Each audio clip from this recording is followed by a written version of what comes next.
memoria, encontró la línea punteada al final y estampó su firma con la misma seguridad con la que tomaba cada decisión en su vida, sin dudar, sin preguntar, sin imaginar siquiera que pudiera estar equivocado.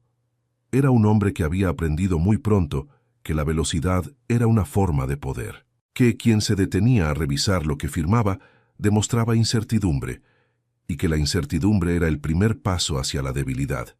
El abogado recogió los papeles en silencio.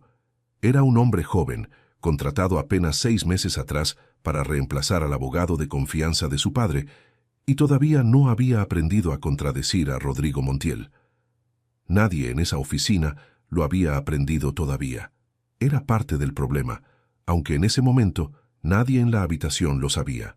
Rodrigo ya estaba mirando su teléfono. Que alguien le avise que tiene hasta el viernes para retirar sus cosas del penthouse, dijo sin levantar la vista.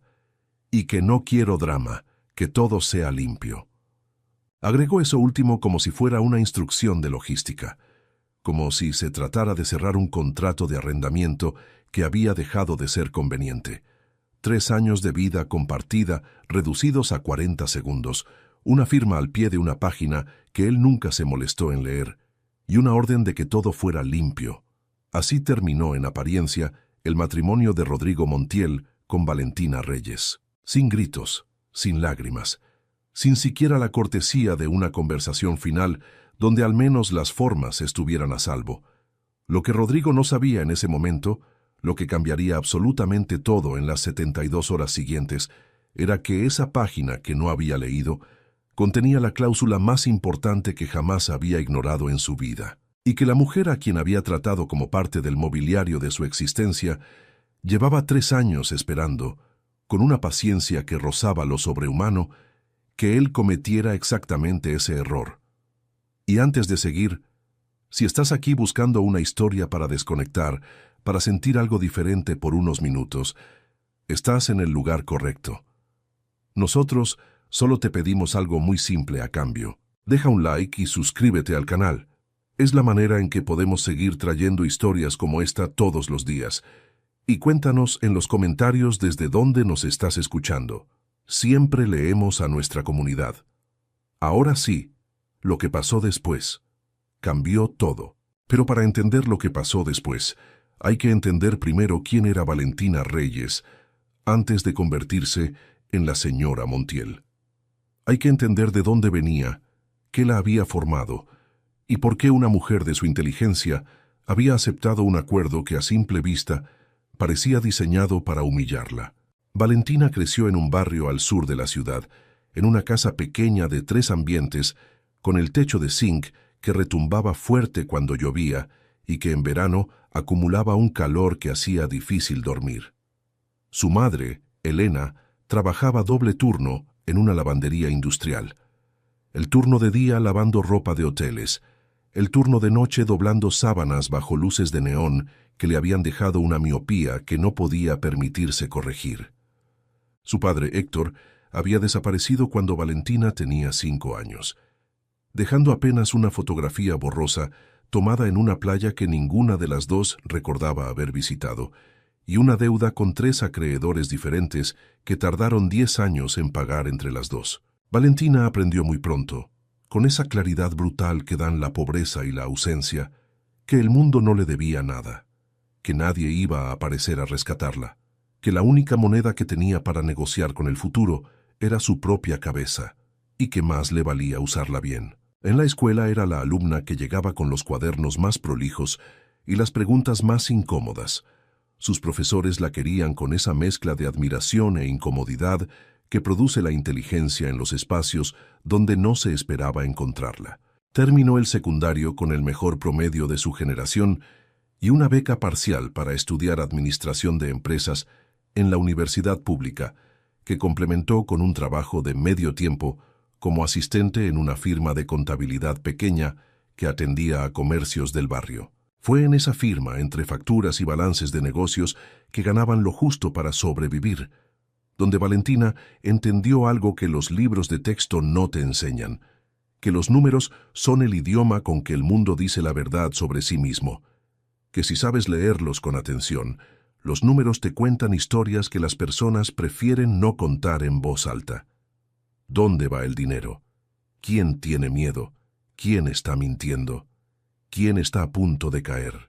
Estudió de noche durante 5 años, trabajó de día, y el fin de semana hacía changas de administración para pequeños emprendedores que no podían pagar un contador real.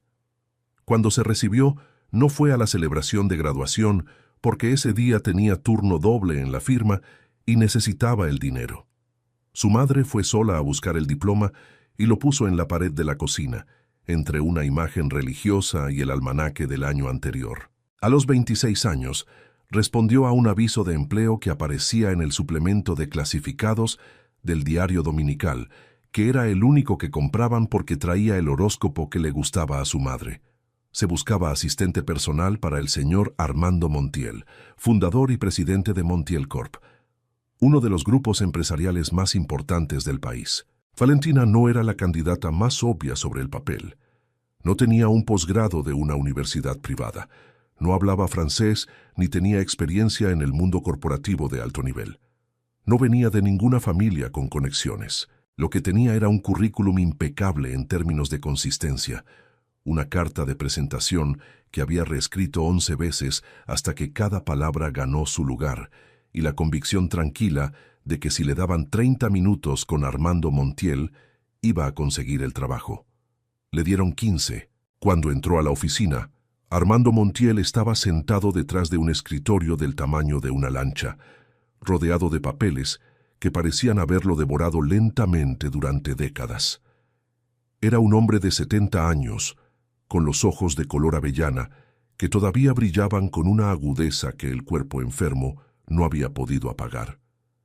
Tenía manos grandes, articuladas, de hombre que había trabajado con ellas antes de aprender a trabajar con la cabeza. La miró entrar sin levantarse. La evaluó en 3 segundos como hacía con todo. ¿Por qué quiere este trabajo?, le preguntó. Sin preámbulos, sin cortesías de apertura. Valentina no vaciló. Porque necesito aprender, y usted tiene 40 años de lo que yo necesito aprender. Silencio. Armando la miró un segundo más. La mayoría de los candidatos me dicen que quieren contribuir al crecimiento de la empresa.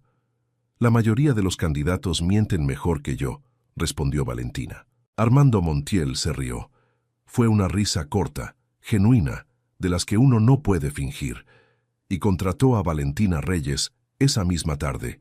En los meses que siguieron, Armando descubrió que había tomado una de las mejores decisiones de los últimos años de su vida. Valentina era sencillamente extraordinaria, no de manera ruidosa, no de la forma en que lo son las personas que necesitan que todos lo noten para creer en su propio valor. Era extraordinaria en silencio, con una inteligencia que observaba antes de hablar, que preguntaba antes de asumir, que entendía los matices de los negocios con una intuición que Armando, en 40 años de trayectoria, había visto muy pocas veces y nunca en alguien tan joven. Organizaba su agenda con precisión quirúrgica. Anticipaba sus necesidades antes de que él las expresara en palabras. Leía cada contrato que él le pasaba y subrayaba con tinta roja exactamente las cláusulas que merecían atención especial, con una nota al margen que explicaba el porqué en no más de 2 oraciones. Cuando detectaba un error potencial en una negociación, lo cual hacía con una frecuencia que al principio incomodó a los socios mayores que llevaban décadas en la empresa, lo señalaba con tanta discreción y tanta claridad que era imposible sentirse atacado. Era el arte difícil de tener razón sin hacérselo pagar a nadie. Armando comenzó a confiar en ella, de una manera que no había confiado en nadie desde la muerte de su esposa, 15 años atrás. Le contaba sus preocupaciones reales sobre el grupo. Le pedía su opinión en voz alta sobre movidas estratégicas, no para validarlas, sino para testearlas. La incluía en reuniones donde técnicamente no tenía lugar, y cuando alguien lo miraba con extrañeza, Armando decía simplemente, «Ella está aprendiendo», y el asunto quedaba cerrado. Lo que Armando no decía, pero que Valentina entendía perfectamente, era que él también estaba aprendiendo a ver el negocio que había construido a través de unos ojos que no tenían ninguna de las cegueras que dan los años de costumbre. Fue en una de esas reuniones ampliadas, 6 meses después de que Valentina empezara, donde ella vio por primera vez a Rodrigo Montiel. Tenía 34 años, era el único hijo de Armando, el heredero designado del grupo, el futuro presidente de Montiel Corp. Rodrigo había crecido en una casa donde el éxito no era opcional, sino el precio de admisión que se pagaba por pertenecer. Armando Montiel era el tipo de padre que nunca había aprendido a separar el amor por su hijo del orgullo que sentía o no sentía por sus resultados. No lo hacía con crueldad, sino con la ceguera particular de los hombres que han construido todo lo que tienen con sus propias manos y que en consecuencia no entienden del todo por qué los demás necesitan que alguien les explique cómo se hace. Rodrigo había sido un niño inteligente que aprendió muy temprano que la manera más segura de existir en esa casa era no mostrar dudas. Las dudas se interpretaban como debilidad, y la debilidad en el mundo de Armando era el único pecado que no tenía absolución. De modo que Rodrigo creció con la costumbre de tomar decisiones rápido, de proyectar certeza incluso cuando no la sentía, y de tratar el acto de leer lo que uno firmaba como un lujo de los que tienen tiempo para la incertidumbre que él nunca había sentido que era su caso. Era también en el fondo de un fondo que nunca hubiera reconocido en voz alta, un hombre que no había aprendido a pedir ayuda. Pedir ayuda era reconocer que no alcanzaba solo, y reconocer eso era el primer paso hacia un territorio que le producía una incomodidad visceral que había aprendido a traducir, siempre, en movimiento, en decisión, en velocidad. Era también, en términos de presencia física, exactamente el tipo de hombre que ocupa demasiado espacio en cualquier habitación que entra. Alto, con los hombros de alguien que hace ejercicio con la misma disciplina con la que toma decisiones, una mandíbula fuerte y unos ojos oscuros que miraban a las personas con la evaluación rápida y a veces insolente de quien ha crecido sabiendo que el mundo le pertenece. Rodrigo entró a la sala de reuniones 20 minutos tarde, sin disculparse ni ofrecer ninguna explicación, y se sentó en la cabecera como si el resto de las personas llevaran esos 20 minutos esperando que él llegara para que el mundo pudiera empezar a girar. Miró a los presentes uno por uno. Cuando su mirada llegó a Valentina, que estaba sentada discretamente contra la pared, con su libreta abierta y la pluma lista, la repasó en menos de un segundo y continuó. Para él en ese momento, ella era parte del equipamiento de la sala. «¿Quién es la chica?», le murmuró a su padre, sin preocuparse demasiado de que ella pudiera escucharlo. No lo hacía con mala intención explícita, lo hacía desde el lugar tranquilo de quien nunca ha tenido que pensar en lo que dice, porque las consecuencias de sus palabras siempre las han pagado otros. «Es mi asistente», respondió Armando con un tono levemente más elevado de lo necesario. «La mejor que he tenido en 40 años». Rodrigo asintió con la condescendencia mínima de quien recibe una información que no le interesa demasiado y siguió mirando los documentos frente a él. Valentina no dijo nada. Siguió tomando notas, pero lo miró una fracción de segundo más de lo estrictamente necesario y archivó esa imagen en algún lugar de su mente donde guardaba todo lo que algún día podría ser relevante. Durante el año siguiente, Valentina y Rodrigo coincidieron con cierta frecuencia en las oficinas del grupo. Él la trataba con la indiferencia amable con la que uno trata a los empleados que están ahí, pero que no ocupan ningún lugar real en el mapa mental de las personas que importan. La saludaba si se cruzaban en el pasillo, con el saludo breve de quien reconoce una cara sin recordar un nombre. Le pedía que le trajera café cuando estaba reunido con su padre. Le dejaba sobre el escritorio documentos para que los archivara sin tomarse el trabajo de explicar para qué o cuándo los necesitaría de vuelta. A veces, si Valentina estaba al teléfono cuando él entraba, esperaba en silencio con una impaciencia que llenaba el aire sin necesitar de palabras. Valentina hacía todo sin quejarse, con la misma calma metódica con la que había hecho todo en su vida. Era una calma que las personas que no la conocían interpretaban como pasividad, o como resignación, o incluso como falta de carácter.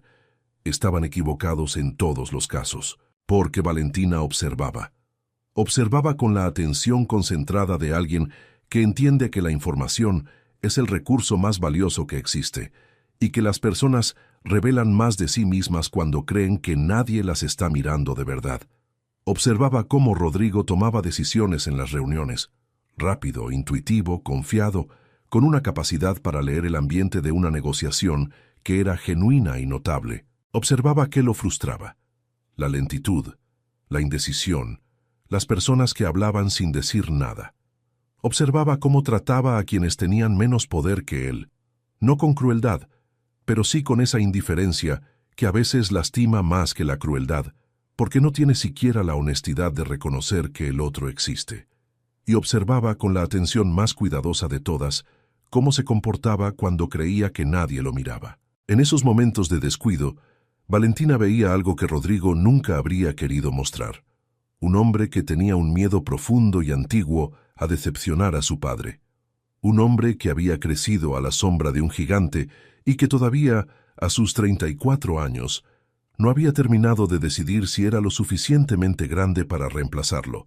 Ese miedo lo volvía rígido en los momentos en que la flexibilidad habría servido mejor. Lo volvía distante en los momentos en que la cercanía habría construido algo. Lo volvía arrogante cuando en realidad lo que necesitaba era ser curioso. Era, pensó Valentina más de una vez, el tipo de hombre que podría haber sido extraordinario si alguien le hubiera enseñado que reconocer lo que no sabe es más poderoso que fingir que lo sabe todo. Fue Armando quien llamó a su hijo a su despacho un martes por la mañana, casi 2 años después de haber contratado a Valentina, y cerró la puerta con una precisión que a Rodrigo siempre le había parecido levemente inquietante cuando su padre la usaba. «Necesito contarte algo», dijo Armando, «y necesito que me escuches sin interrumpirme hasta que haya terminado». Era una petición que Rodrigo nunca había podido cumplir completamente en su vida, pero asintió. Armando Montiel tenía cáncer de páncreas. Llevaba 8 meses sabiéndolo, y los médicos que lo atendían en el extranjero, porque no había querido atención local para evitar los rumores que destruyen empresas antes de que los enfermos terminen de morirse, le habían dado entre 12 y 18 meses más. Era un pronóstico que había recibido con la misma serenidad con la que había recibido todas las noticias difíciles de su vida, con los dientes apretados y la mente ya puesta en la siguiente decisión. La siguiente decisión era proteger Montiel Corp después de que él no estuviera. El problema eran los hermanos Carvalho, Eduardo y Marcelo, 2 hombres de 70 años que llevaban 15 formando parte del grupo como socios minoritarios, que habían entrado en un momento en que Armando necesitaba capital y que desde entonces habían estado esperando con la paciencia de los que saben que el tiempo trabaja para ellos. Los Carvalho tenían dinero de origen opaco, conexiones políticas que no resistían demasiada luz y un plan que Armando había intuido durante años sin poder probarlo: hacerse con el control total de Montiel Corp en el momento en que él muriera y Rodrigo quedara expuesto. «Rodrigo es brillante para los negocios», le dijo Armando a su hijo esa mañana, con la franqueza de quien sabe que el tiempo para los rodeos se ha acabado. «Pero es impulsivo, y los Carvalho son pacientes. En cuanto yo no esté, van a mover todas las fichas que tienen, y van a encontrar la manera de comprarte, o de hundirte, o de hacer ambas cosas a la vez. Puedo manejarlos», dijo Rodrigo, con esa seguridad suya que a veces era convicción, y otras veces era el ruido que produce el miedo cuando no quiere ser reconocido. No solo, no sin las acciones correctas en las manos correctas. Lo que Armando le explicó a continuación tomó 40 minutos y dejó a Rodrigo en silencio durante varios de ellos, que era mucho para un hombre que nunca callaba.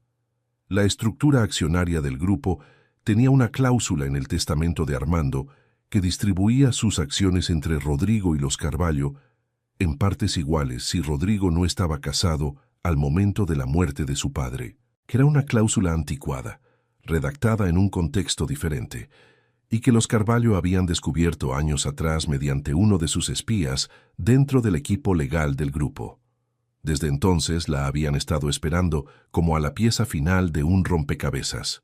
La única manera de neutralizarla era a través de un contrato matrimonial específico, redactado por el abogado personal de Armando, no el de la empresa, que ya estaba comprometido con demasiadas partes, con cláusulas técnicamente impecables que los Carvalho no pudieran tocar. Un contrato que estableciera que en caso de disolución del matrimonio, las acciones de Armando pasaran a la persona en quien él confiaba para manejarlas. ¿Y esa persona es tu asistente?, dijo Rodrigo. No era una pregunta. Esa persona es Valentina Reyes, respondió Armando, que tiene más comprensión de este negocio de lo que tú te imaginas, y más integridad de la que los Carvalho podrían comprar con todo lo que tienen. El silencio de Rodrigo duró lo suficiente como para que Armando supiera que el argumento había entrado. Luego vino la resistencia, que era predecible y que Armando había preparado respuestas para cada punto. No era un debate que Rodrigo pudiera ganar, no porque Armando fuera más inteligente, sino porque Armando tenía razón y los dos lo sabían. Rodrigo tardó 3 semanas en aceptar. En ese tiempo habló con 2 abogados independientes que confirmaron el problema de la cláusula, investigó a los Carvalho más de lo que nunca había investigado y encontró cosas que le pusieron la piel de gallina, y llegó finalmente a la conclusión de que no había otra salida que no implicara perder lo que su padre había tardado 40 años en construir. La noche que llamó a su padre para decirle que aceptaba, Armando estuvo en silencio un momento, y luego dijo simplemente: «Gracias. No bien ni sabía que ibas a entrar en razón. Solo gracias». Y Rodrigo, que nunca había sabido del todo bien cómo hablar con su padre, entendió que esa palabra contenía más de lo que la palabra decía. Valentina fue la última en enterarse.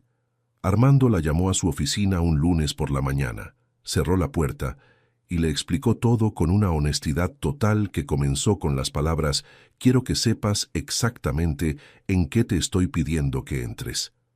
Le habló de la enfermedad de los Carvalho, de la cláusula del testamento, del contrato matrimonial de Rodrigo. Le dijo que ella podía decir que no y que su trabajo no estaba en juego de ninguna manera. Le dijo que si decía que sí, el contrato le garantizaría una protección legal completa en cualquier escenario. Valentina lo escuchó todo. Cuando terminó, hizo un silencio de exactamente 30 segundos que Armando contó con el reloj interno de quien ha aprendido a respetar el tiempo que la gente necesita para pensar. Luego preguntó una sola cosa: ¿confía en que puedo proteger lo que construyó? La pregunta era directa hasta la médula. No preguntaba si el trato era justo. No preguntaba qué iba a ganar ella. Preguntaba si él confiaba en su capacidad para cumplir con lo que se le pedía. «Más que en cualquier otra persona que conozco», respondió Armando, sin dudar. Entonces sí. No era amor. Los dos lo sabían sin necesidad de decirlo. Era un acuerdo entre adultos conscientes, sellado con un contrato que el abogado personal de Armando redactó con una precisión que habría resistido cualquier escrutinio legal en cualquier jurisdicción. Valentina leyó ese contrato entero 2 veces y marcó con sus propias preguntas 3 puntos que quería aclarar antes de firmarlo. Rodrigo lo firmó sin leerlo, con la pluma que le extendió el abogado, con la misma seguridad aprendida con la que hacía todo. Eso fue, desde el principio, la diferencia fundamental entre los dos. Y aquí es donde esta historia empieza a volverse incómoda, porque lo que Valentina aceptó no fue fácil. Pero antes de seguir, dime algo en los comentarios. ¿Tú habrías aceptado un acuerdo así? Me interesa leerte, porque lo que viene después no es lo que parece. La boda fue pequeña y discreta, como correspondía a las circunstancias. Rodrigo apareció con un traje gris oscuro y una expresión que sus amigos más cercanos describieron después cuando les preguntaron como de alguien que está cumpliendo con algo importante, pero que preferiría estar en cualquier otra parte. Valentina llegó con un vestido blanco de líneas simples que su madre había ayudado a elegir en una tienda de novias del barrio, y con esa calma suya que a algunas personas les producía paz y a otras les producía una inquietud que no sabían bien de dónde venía. Se mudaron al penthouse en el piso 42. Era un espacio de 400 metros cuadrados con ventanales de piso a techo, suelos de mármol y una vista de la ciudad que en otro contexto, con otras personas, podría haber sido el escenario de una historia de amor. En ese contexto, era simplemente el lugar donde dos desconocidos habían acordado coexistir con la mayor cantidad de distancia posible dentro de un mismo espacio. Y coexistieron. Esa es la palabra exacta, la que describe con más honestidad lo que ocurrió durante los 3 años siguientes. No vivieron juntos en ningún sentido real. Compartían metros cuadrados, coincidían en el desayuno cuando los horarios lo permitían, y ocasionalmente aparecían juntos en los eventos sociales que la posición de Rodrigo requería. En esas ocasiones, él la presentaba como mi esposa, con una naturalidad que sonaba a práctica más que a sentimiento, y ella sonreía con esa sonrisa suya de contornos precisos que podía significar muchas cosas y que Rodrigo nunca se detuvo a descifrar. El resto del tiempo, cada uno habitaba su propia versión de ese espacio enorme. Rodrigo seguía con el ritmo de su vida anterior, que era el ritmo de un hombre que nunca se detiene, porque detenerse le recuerda que hay cosas que todavía no sabe hacer. Reuniones que empezaban al amanecer y terminaban cuando la ciudad ya estaba oscura. Viajes que se acumulaban en el calendario con la frecuencia de alguien que usa el movimiento como sustituto de la presencia. Cenas con clientes que se extendían hasta la medianoche y en las que Rodrigo era exactamente el tipo de persona que todos quieren tener a su lado en una mesa. Brillante, divertido, con una manera de hacer sentir a la gente importante que era su herramienta más efectiva en cualquier negociación. En casa, sin la audiencia que lo activaba era diferente, más silencioso, más distante. Y con Valentina, específicamente, era simplemente indiferente de una manera que no parecía calculada, sino genuina, lo cual, de alguna manera, lo hacía más difícil de soportar que si lo hubiera sido. Le pedía el café con la misma naturalidad con la que se lo habría pedido a cualquier empleada doméstica. Le encargaba llamadas que él no quería hacer, le dejaba ropa para llevar a la tintorería, le pedía que organizara cenas para sus socios sin preguntarle si ella tenía otros planes para esa noche. No lo hacía con malicia, lo hacía porque nunca había aprendido a ver que la persona frente a él tenía una vida interior propia, intereses propios, una inteligencia que merecía ser tratada como tal y no como un servicio más en el contrato de convivencia.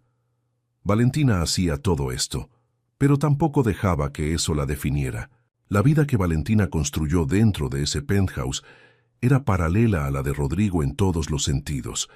Compartían el espacio físico, pero habitaban mundos distintos, y Valentina había aprendido a hacer de ese mundo propio algo que nadie le podía quitar.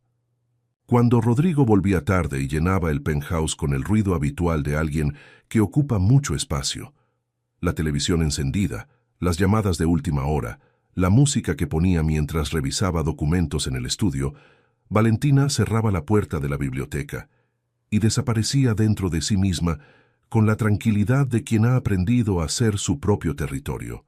Tenía su propio espacio en ese penthouse que había reorganizado a su gusto sin pedirle permiso a nadie. La biblioteca, una habitación larga que daba al sur y que Rodrigo nunca usaba porque no era lector. Valentina la llenó de libros con una lógica que solo ella entendía. Economía al lado de historia, literatura latinoamericana al lado de biografías de empresarios que habían fracasado antes de tener éxito. Y pasaba ahí las horas que Rodrigo pasaba en reuniones o en cenas, leyendo, estudiando, trazando ese mapa mental de Montiel Corp que nadie sabía que estaba dibujando. Siguió yendo a las oficinas del grupo. Armando ya no la necesitaba como asistente formal. Su salud se deterioraba con la velocidad inexorable de esas enfermedades que tienen prisa, pero la dejaba entrar, asistir a reuniones, revisar documentos. Nadie entendía muy bien por qué la esposa del heredero seguía apareciendo en las oficinas con una libreta y preguntas sobre los estados financieros del tercer trimestre, y nadie se lo preguntaba en voz alta porque Armando Montiel todavía era el nombre en la puerta del edificio. Fue en ese periodo cuando Valentina hizo la primera de las dos cosas que iban a salvar a Montiel Corp sin que casi nadie lo supiera jamás. Había estado revisando los reportes de auditoría interna con la atención de quien busca no lo que está, sino lo que falta, cuando empezó a notar inconsistencias. Pequeñas, casi imperceptibles. Del tipo que desaparecen si no sabes exactamente qué patrón estás buscando. Montos que no cuadraban con las operaciones que los generaban. Plazos que se corrían un día más de lo normal en ciertos tipos de transacciones. Documentos que llegaban con una demora de horas que en papel no había razón para que existiera. Tardó 3 semanas en construir el cuadro completo, y cuando lo tuvo, fue directamente al abogado personal de Armando, no a Rodrigo, no a nadie en la empresa, y lo presentó con la misma economía de palabras con que presentaba todo. Creo que tenemos una filtración. Esto es lo que encontré. Necesito que lo verifiques. El abogado lo verificó en 10 días. Sebastián Ferreira, contador interno del grupo con 15 años de antigüedad y una sonrisa de persona confiable que le había costado cultivar mucho tiempo, llevaba 3 años enviando información financiera selecta a los hermanos Carvalho. No datos enormes, no documentos que alguien pudiera señalar como robados, solo información, filtrada con precisión quirúrgica, que los Carvalho acumulaban para usarla cuando llegara el momento correcto. Armando fue alertado en privado. Ferreira fue desvinculado de la empresa en el transcurso de una semana, bajo el pretexto impecable de una reestructuración interna que nadie cuestionó porque Armando Montiel no tenía que dar explicaciones de sus decisiones de personal. La operación de filtrado se cortó sin que los Carvalho entendieran qué había pasado o por qué. Rodrigo nunca supo que eso había ocurrido. Y Valentina no se lo dijo, porque el abogado le había pedido que lo mantuviera en reserva para no alertar a los Carvalho, y porque de todas maneras Rodrigo nunca preguntaba qué había hecho ella con su semana. En la vida del penthouse, mientras tanto, la convivencia había encontrado un ritmo frío pero funcional, que a veces se rompía en momentos pequeños que ninguno de los dos habría podido predecir. Una noche, Rodrigo volvió tarde de una negociación que había salido mal. El tipo de mal que te deja con el ego en el piso y la rabia a punto de explotar. Y encontró a Valentina en la cocina, haciendo té a las 11:30 de la noche, con la serenidad de quien no espera a nadie. Él se sentó en el taburete de la isla sin saludar, y se quedó mirando el mármol del mesón como si en su superficie hubiera respuestas. Valentina puso un segundo pocillo sobre la mesada, sin preguntar. Rodrigo lo miró, lo tomó. No dijo nada, pero tampoco se fue. Se quedaron en silencio los dos en la cocina iluminada por la luz tenue del extractor durante quizás 15 minutos, y cuando Rodrigo se levantó para irse, dijo simplemente «gracias», sin mirarla. Era la cosa más humana que le había dicho en meses. Valentina lo notó, lo guardó y siguió bebiendo su té. Hubo otras noches similares, pocas pero existentes, y 1 o 2 mañanas en que Rodrigo aparecía en la cocina a una hora que no era su habitual y encontraba a Valentina con 4 libros abiertos sobre la mesa del desayuno y hacía un comentario, siempre con ese tono suyo entre sarcástico e intrigado, sobre qué demonios estaba leyendo a las 7 de la mañana. Valentina le respondía con 1 o 2 oraciones que invariablemente lo dejaban sin respuesta rápida, y Rodrigo se iba con el café en la mano y algo en la cara que no duraba lo suficiente como para que ninguno de los dos lo nombrara. Armando murió 19 meses después de la boda. Murió en su propia cama, en la habitación donde había dormido durante 40 años, con la ventana abierta, porque siempre le había gustado el aire de la madrugada. Valentina estaba ahí, sosteniendo su mano. Rodrigo llegó media hora después, cuando ya era demasiado tarde para las palabras que quizás habría encontrado si hubiera tenido más tiempo o si hubiera aprendido antes a buscarlas. Se quedó en el umbral de la puerta. Valentina se levantó, le puso una mano en el brazo un instante, el gesto más breve que se puede hacer y todavía que sea un gesto, y le dijo en voz baja, «Era un gran hombre, y te quería mucho». Luego salió y lo dejó solo con su padre. Rodrigo no lloró en ningún momento que alguien pudiera ver. Era el tipo de hombre que llora en privado, si es que llora, y que, de todas maneras, no lo habría admitido. En el período que siguió a la muerte de su padre, Rodrigo experimentó algo que no supo nombrar durante semanas y que finalmente identificó, con la ayuda de 3 horas de silencio en el despacho que había sido de Armando, como culpa. No la culpa fácil de los errores obvios.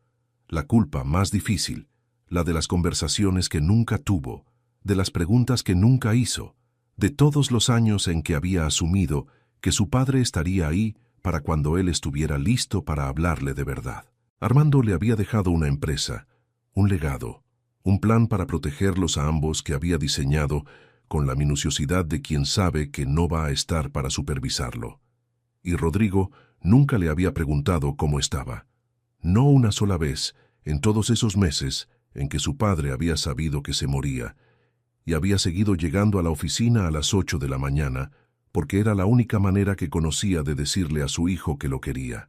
Rodrigo pasó noches en ese despacho, revisando papeles que no necesitaban ser revisados, ordenando cosas que ya estaban ordenadas, buscando en los objetos de su padre alguna conversación que no había ocurrido y que ya no podía ocurrir. Valentina lo vio entrar varias veces durante esas semanas. Lo vio salir horas después con la corbata aflojada y los ojos de alguien que no ha dormido bien. Nunca le preguntó nada. Nunca ofreció palabras que no habría sabido cómo recibir. Solo dejaba en el mesón de la cocina una taza de algo caliente y la luz encendida para que no llegara a la oscuridad. Rodrigo nunca le agradeció esos gestos en voz alta, pero los notó. Los fue notando uno a uno, con la acumulación lenta de quien todavía no entiende que está siendo cuidado por alguien que no tenía ninguna obligación de hacerlo. El entierro, la lectura del testamento, la estructura accionaria que se resolvió exactamente como Armando había planeado. Las acciones del grupo pasaron a Rodrigo íntegramente porque estaba casado, porque el contrato matrimonial existía, porque la cláusula se activó como estaba previsto. Los Carvalho recibieron lo que siempre habían tenido, nada más. Rodrigo lo interpretó como la victoria de su padre y también, en alguna medida, como la suya propia. No supo, nunca supo, hasta que fue demasiado tarde, que esa victoria se la debía en parte al hombre que había muerto, en parte a un contrato que no había leído, y en parte considerable a la mujer que vivía al otro lado del pasillo y a quien le pedía el café todas las mañanas sin preguntarle su apellido. El tercer año fue el que rompió todo. Fue también el año en que Rodrigo empezó, sin reconocerlo conscientemente, a ver a Valentina de una manera diferente. No todavía con la claridad que vendría después, sino con esa inquietud particular que produce el momento en que algo que habías tenido clasificado de cierta manera empieza a no caber en esa clasificación. La vio una tarde en el balcón del penthouse, con un libro abierto en las manos y la vista en la ciudad, y se detuvo en el umbral de la puerta de vidrio, sin anunciarse. Valentina estaba completamente quieta, de esa manera que tenía de estar presente en un lugar sin ocupar más espacio del que le correspondía. El sol de la tarde le daba de lado, y Rodrigo tuvo, de manera breve e incómoda, la percepción de que estaba mirando a alguien que no era la persona que él había creído que era, que había algo ahí que no había visto, y que en ese momento estaba apenas empezando a ver. Entró a buscar algo que no necesitaba. No le dijo nada. Se fue. Pero se quedó en el umbral un momento más de lo estrictamente necesario antes de hacerlo. Hubo una reunión, 2 meses antes de que pidiera el divorcio, en que uno de los socios menores hizo un comentario sobre el análisis de mercado que Valentina había presentado. No sobre el análisis en sí, que era impecable, sino sobre el hecho de que hubiera sido Valentina quien lo presentara, con una condescendencia tan cuidadosamente disfrazada que habría pasado desapercibida para la mayoría de las personas en la sala.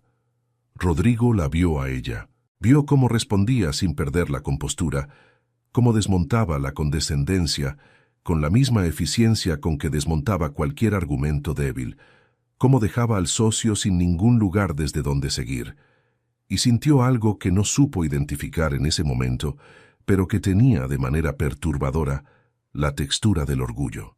Lo descartó, como había descartado muchas cosas, pero las cosas que uno descarta no siempre desaparecen. A veces se quedan esperando el momento en que uno tenga suficiente honestidad para reconocerlas.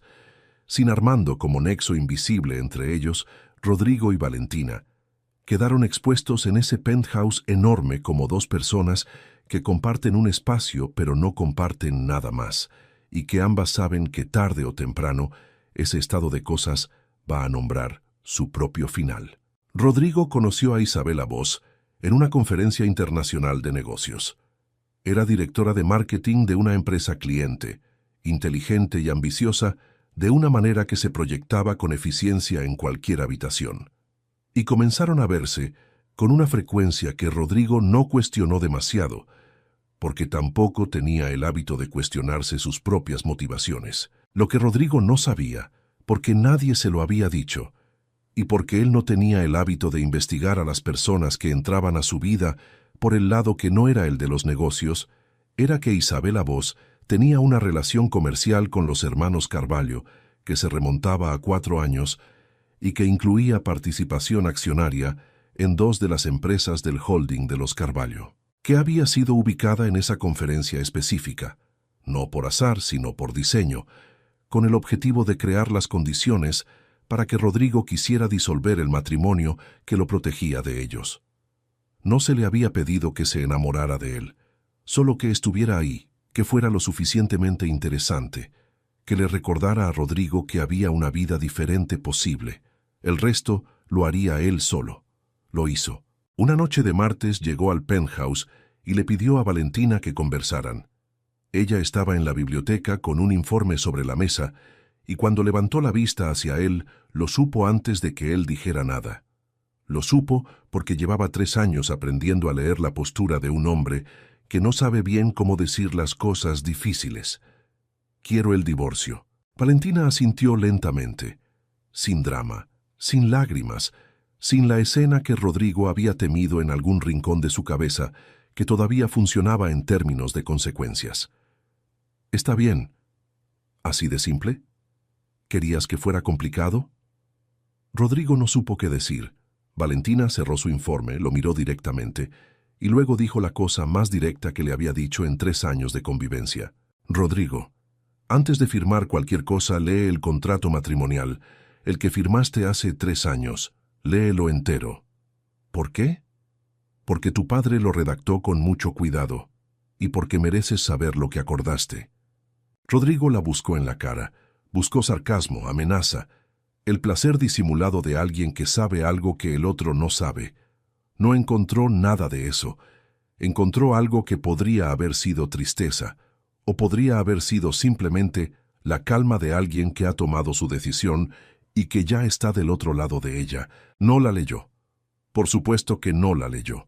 Era Rodrigo Montiel, que había construido 38 años de vida sobre la certeza de que él sabía lo que hacía.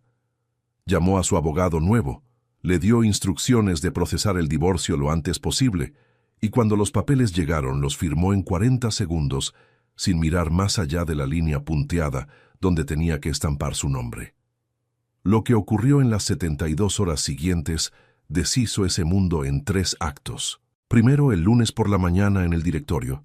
Valentina en su silla, los documentos sobre la mesa, la cláusula F de la página 17, el silencio de los socios, que ya sabían lo que él todavía no, y esa cara suya, serena e impasible, diciendo buenos días como si fuera cualquier lunes y no el lunes en que el suelo debajo de él desapareció. Segundo, en el pasillo, solo mirando la ciudad 40 pisos abajo, con el teléfono en la mano y la voz de su abogado diciéndole que le había recomendado leer el contrato, que se lo había recomendado 3 veces. Tercero, la conversación que Valentina buscó antes de que él pudiera terminar de procesar lo que había pasado, la que le explicó lo de Ferreira, lo de los Carvalho, lo de Isabela Voss y la relación comercial que podía verificar en 3 registros públicos, y esa frase que Rodrigo tardaría semanas en dejar de escuchar en su cabeza.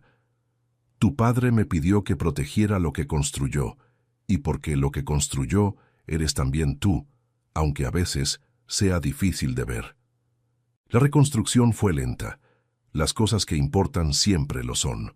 Rodrigo investigó a Isabela Voss, encontró exactamente lo que Valentina había dicho. Entendió, con una claridad que fue casi física en su impacto, que había sido una pieza en un tablero que otros movían y que él nunca había visto. Eso lo enfureció. y en esa furia que conocía bien, que era un territorio familiar y en cierta medida cómodo, estuvo un tiempo.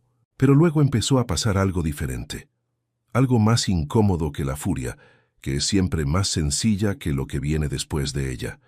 Empezó a hacerse preguntas que no eran sobre los Carvalho ni sobre Isabela, sino sobre sí mismo, sobre por qué había sido tan fácil manipularlo, sobre qué había elegido no ver durante 3 años, sobre una mujer que había vivido a su lado, que había salvado su empresa 2 veces sin que él lo supiera, que había cumplido un acuerdo que nadie le habría pedido cuentas si hubiera decidido no cumplirlo, y a quien él nunca había tratado como la persona que era. No era un proceso cómodo, no era el tipo de reflexión para la que Rodrigo Montiel había sido entrenado por la vida que había tenido, pero era inevitable, porque las preguntas verdaderas son así. Una vez que empiezan, no hay manera de no terminar de hacerlas. En esos días, Rodrigo también hizo algo que no había hecho nunca en su vida adulta. Volvió a leer. No informes de negocios ni análisis de mercado. Volvió al escritorio de su padre y sacó los cuadernos de notas que Armando había llenado durante décadas con una letra apretada y meticulosa que era casi ilegible para quien no estuviera acostumbrado a ella. Los leyó con la atención de alguien que busca algo que no sabe bien cómo nombrar. Encontró reflexiones sobre el negocio, sobre las personas que habían pasado por su vida, sobre los errores que había cometido y la manera en que los había procesado. Encontró, en el cuaderno del último año, una entrada que decía simplemente: R. Tiene que aprender a ver. Espero haberle dejado las condiciones para que lo haga. No había más. Solo eso, con la fecha de un martes de hacía 16 meses. Rodrigo cerró el cuaderno. Lo dejó sobre el escritorio. Se quedó sentado en la silla que había sido de su padre. Los cuadernos de Armando le dieron también algo que Rodrigo no esperaba: contexto, no solo sobre el negocio, sino sobre su padre como persona. Encontró entradas que describían el día en que nació Rodrigo con una emoción que Armando nunca había expresado en voz alta. Encontró la entrada del día en que su esposa murió, que era apenas una línea: hoy perdí lo mejor que tuve. Encontró reflexiones sobre errores en los negocios, sobre personas que lo habían decepcionado y personas que lo habían sorprendido, sobre las cosas que habría hecho diferente si hubiera podido volver al principio. Y encontró, en varias entradas distribuidas a lo largo de los años, menciones a él, no el heredero, no el futuro presidente, él, su hijo, con la mezcla de orgullo y preocupación y amor incompleto que caracteriza a los padres que no supieron del todo cómo decir lo que sentían. Rodrigo leyó esos cuadernos durante 3 noches seguidas, y cuando terminó de leerlos, supo algo que no había sabido antes, que su padre lo había visto siempre, que el problema nunca había sido la visión de Armando, había sido la suya propia. Mirando el ventanal que daba a la misma ciudad que Armando había mirado durante décadas, durante un tiempo que no supo cuantificar.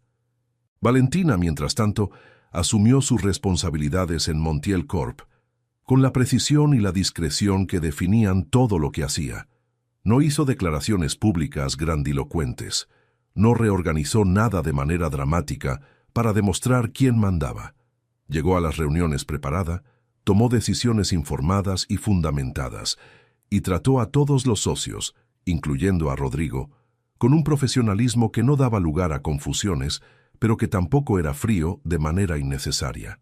Rodrigo la observaba, esta vez de verdad. La vio manejar a los hermanos Carvalho en una reunión de socios que ellos mismos habían solicitado bajo el pretexto de revisar la estrategia del grupo.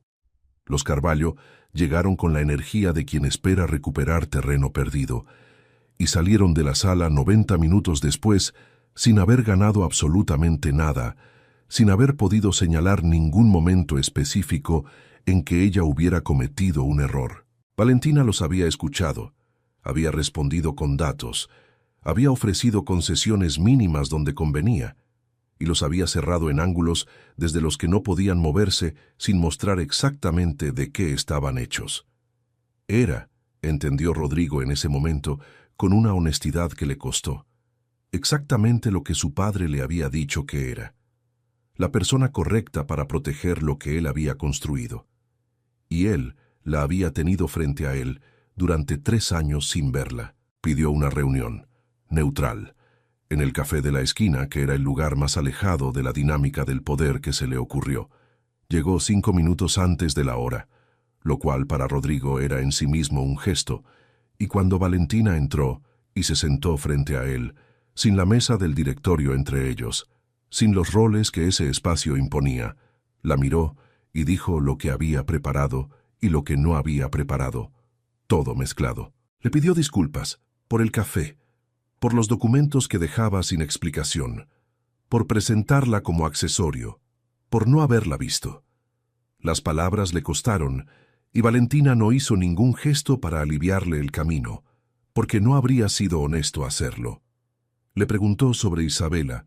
Rodrigo lo admitió sin excusas, con la honestidad de quien ha aprendido que las excusas son una forma de no terminar de pedir perdón. Le dijo que quería trabajar con ella, que entendía lo que él podía aportar y lo que no le pedía que volvieran a ser lo que habían fingido ser, sino que le diera la oportunidad de ser algo que todavía no sabía bien cómo llamar, pero que era más honesto que todo lo anterior. Valentina lo escuchó, y luego dijo que no iba a prometerte nada, que si en algún momento volvía a sentir que él no la estaba viendo, se lo iba a decir directamente, que el grupo necesitaba a los dos, y que eso también era verdad, aunque el contexto fuera lo que había sido. Y luego sonrió, una sonrisa real de las que llegan hasta los ojos, que transformó su cara de una manera que Rodrigo registró con la desconcertante conciencia de que esa sonrisa había estado ahí, disponible durante 3 años, y que él nunca se había detenido a merecerla.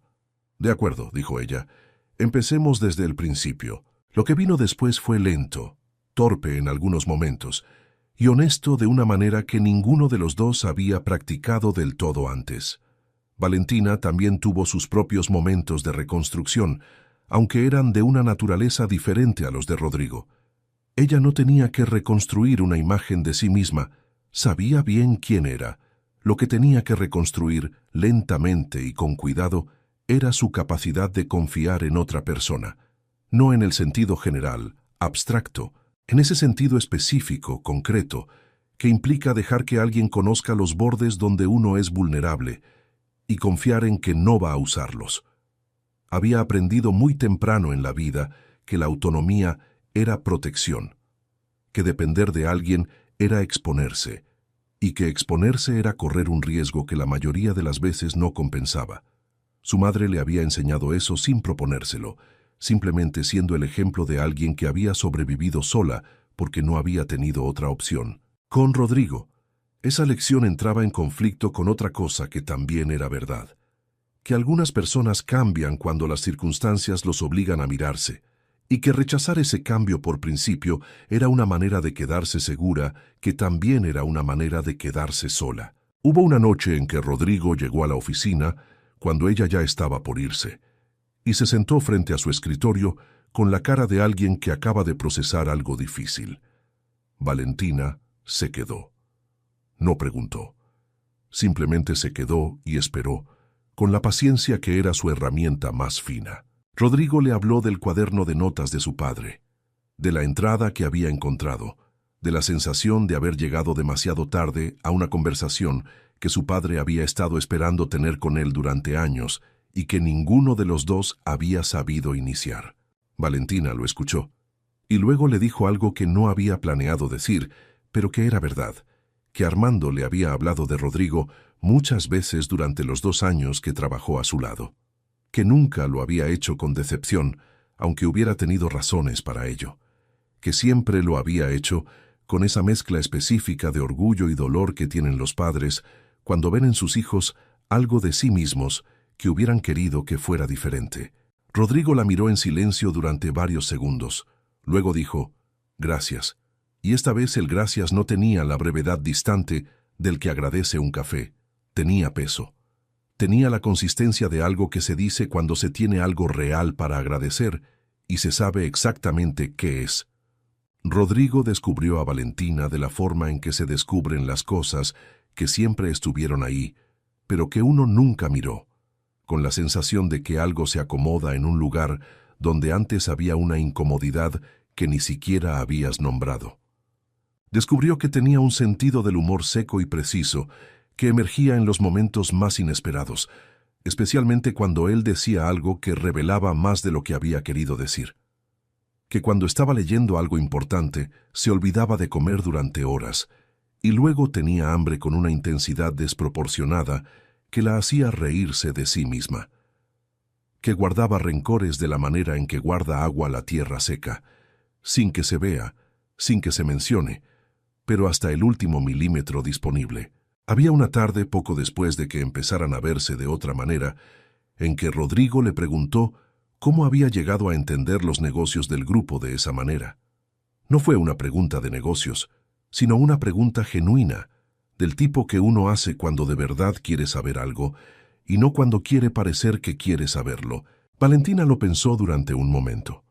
Le contó por primera vez en voz alta lo de la lavandería de su madre, lo de las noches estudiando con el texto sobre las rodillas en el bus de vuelta del trabajo, lo de los estados financieros de los comerciantes del barrio que había revisado durante años, con la atención de quien no tiene nada más valioso que ofrecer que su propio tiempo y su propia mente. Rodrigo la escuchó sin interrumpirla, y cuando ella terminó, no dijo nada durante varios segundos. Luego dijo que su padre le había hablado de ella antes de que él aceptara el acuerdo, que le había dicho que era la persona más extraordinaria que había conocido en 40 años, que él había pensado que exageraba. Una pausa, que no exageraba. Era la primera vez que Rodrigo le decía algo así. Era también la primera vez que una conversación entre ellos producía en el espacio de ese despacho algo que se parecía, sin esfuerzo y sin intención visible, a la calidez. Valentina le contó también esa tarde cosas que no había dicho en voz alta en mucho tiempo. La manera en que Armando la había mirado en esa primera entrevista, no como a alguien a quien evaluar, sino como a alguien a quien reconocer. La sensación nueva y extraña de ser vista, no a pesar de dónde venía, sino incluyendo de dónde venía, como si el origen fuera parte del valor y no un obstáculo para él. La deuda que sentía con ese hombre, que no era la deuda del miedo, sino la del afecto genuino, que es la más difícil de saldar porque no tiene un número claro. Rodrigo la escuchó, y luego dijo, con una honestidad que lo sorprendió a él mismo, que habría sido imposible para él en aquel entonces haber visto lo que su padre vio. No porque no estuviera ahí, sino porque él no miraba de esa manera. Valentina asintió, dijo que lo sabía, y no había juicio en esas dos palabras, solo la aceptación de algo que era verdad y que ya no hacía falta defender ni atacar. Fue esa noche cuando Rodrigo entendió, de una manera que no era intelectual sino física en el pecho, que lo que había perdido durante 3 años no era solo una oportunidad de negocios ni una aliada estratégica. Era a alguien, a una persona específica, con una historia específica y una inteligencia específica y una manera específica de estar en el mundo que era completamente suya y que él había tenido frente a los ojos todos esos días y había elegido, con la comodidad del que no necesita ver, no ver. Valentina descubrió que Rodrigo, sin la necesidad de proyectar poder, era un hombre que hacía preguntas reales y escuchaba las respuestas con una atención que lo transformaba, que recordaba detalles pequeños con una precisión que desmentía la indiferencia de los primeros años, que cuando admitía no saber algo, lo cual todavía le costaba, pero con una frecuencia que iba aumentando, lo hacía con una honestidad que era, a su manera, valiente. Los primeros meses fueron extraños de una manera que ninguno de los dos habría descrito como incómoda exactamente, sino como nueva. Había un lenguaje que estaban aprendiendo a hablar juntos, sin el texto del contrato y sin la distancia de los 3 años anteriores, y ese lenguaje tenía momentos torpes y momentos en que las dos personas entendían al mismo tiempo que algo había cambiado sin necesidad de nombrarlo. Rodrigo llegó una mañana con 2 cafés y dejó uno en el escritorio de Valentina sin decir nada. Ella lo miró. Él ya estaba leyendo sus propios documentos. Valentina tomó el café y tampoco dijo nada, pero durante los siguientes 20 minutos hubo en esa oficina un silencio diferente de todos los silencios que habían compartido antes, menos vacío, menos defensivo, con la calidez mínima de dos personas que están aprendiendo a estar en el mismo espacio sin necesitar armarse para ello. Durante varios meses, Rodrigo también tuvo que lidiar con las consecuencias de lo que había firmado sin leer en el plano práctico. No era solo que las acciones estuvieran en manos de Valentina, era que el mundo corporativo, que es en esencia un ecosistema de información y de percepciones, había notado el cambio. Los socios lo llamaban con cautela, los clientes preguntaban con delicadeza, los Carvalho observaban desde su rincón con la rabia sorda de quienes han apostado fuerte a una jugada que no salió. Rodrigo gestionó todo eso con la misma eficiencia con que gestionaba las crisis, que era lo único que la vida le había enseñado bien. Pero había algo diferente en esta crisis respecto de todas las anteriores. No la estaba enfrentando solo. Valentina aparecía en cada reunión donde él necesitaba que apareciera. Respaldaba sus decisiones cuando merecían ser respaldadas y lo contraargumentaba en privado cuando creía que estaba equivocado, de una manera que era directa sin ser pública. No lo exponía. No tomaba partido visible en los conflictos entre él y los socios más díscolos, pero tampoco lo dejaba solo con sus puntos ciegos. Era exactamente, entendió Rodrigo una tarde mientras salían juntos de una reunión que había ido bien, lo que su padre había querido decir cuando le había pedido que la cuidara. No protegerla, dejarla ser lo que era, y en ese proceso dejar que algo en él también empezara a ser diferente. Encontraron la manera de trabajar juntos que ninguno habría podido predecir. Complementaria, a veces tensa en el buen sentido, sin que ninguno de los dos cediera lo que no debía ceder y sin que ninguno de los dos necesitara ganar lo que no valía la pena ganar. La empresa también cambió en ese periodo, de maneras que los que estaban afuera podían ver aunque no supieran exactamente a qué atribuirlo. Las decisiones que salían de Montiel Corp empezaron a tener una calidad diferente, más sólidas en el análisis, más ágiles en la ejecución. Los socios notaban que las reuniones de directorio producían resoluciones que antes habrían tardado el doble de tiempo en alcanzarse. Los clientes notaban que el grupo respondía con una consistencia que antes había dependido demasiado de los estados de ánimo de las personas a cargo.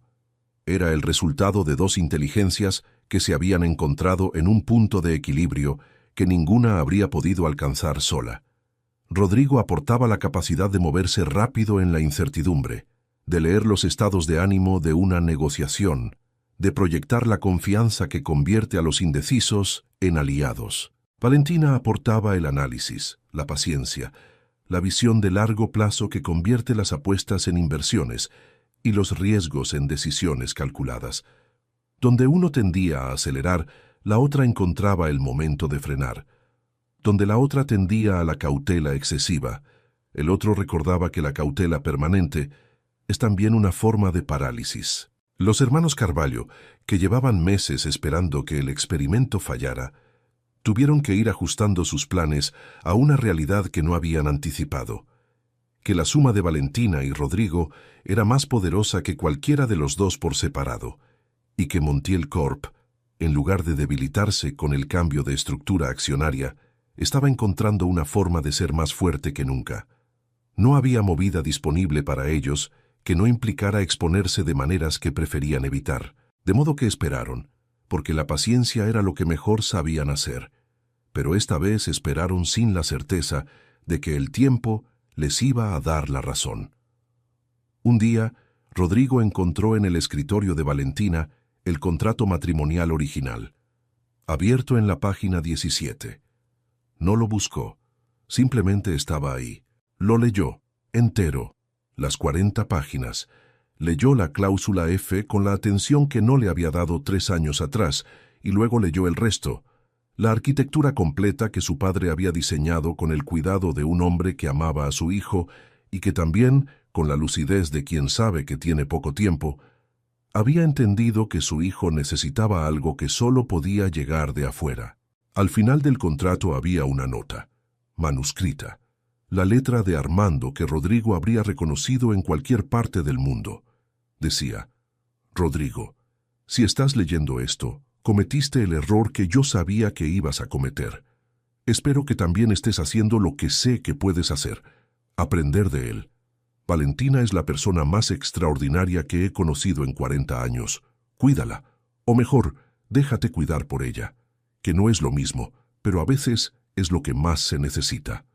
Rodrigo dobló el papel con mucho cuidado. Lo dejó exactamente donde estaba. Cuando Valentina volvió de su reunión, lo encontró sentado en silencio. «Leí el contrato», dijo. «Lo sé», respondió ella. Y en esas 2 palabras estaba todo lo que no hacía falta decir, que lo había sabido desde que dejó el contrato abierto en ese escritorio, que había esperado que él llegara solo a ese momento, que siempre había sabido que podía llegar. «También encontré la nota de mi padre». Valentina asintió en silencio. «¿Por qué no me la mostraste?» «Porque no era mía para mostrarte. Tenías que encontrarla cuando estuvieras listo para leerla». Rodrigo la miró durante un tiempo largo, y luego hizo algo que no había hecho en ninguno de los 3 años anteriores.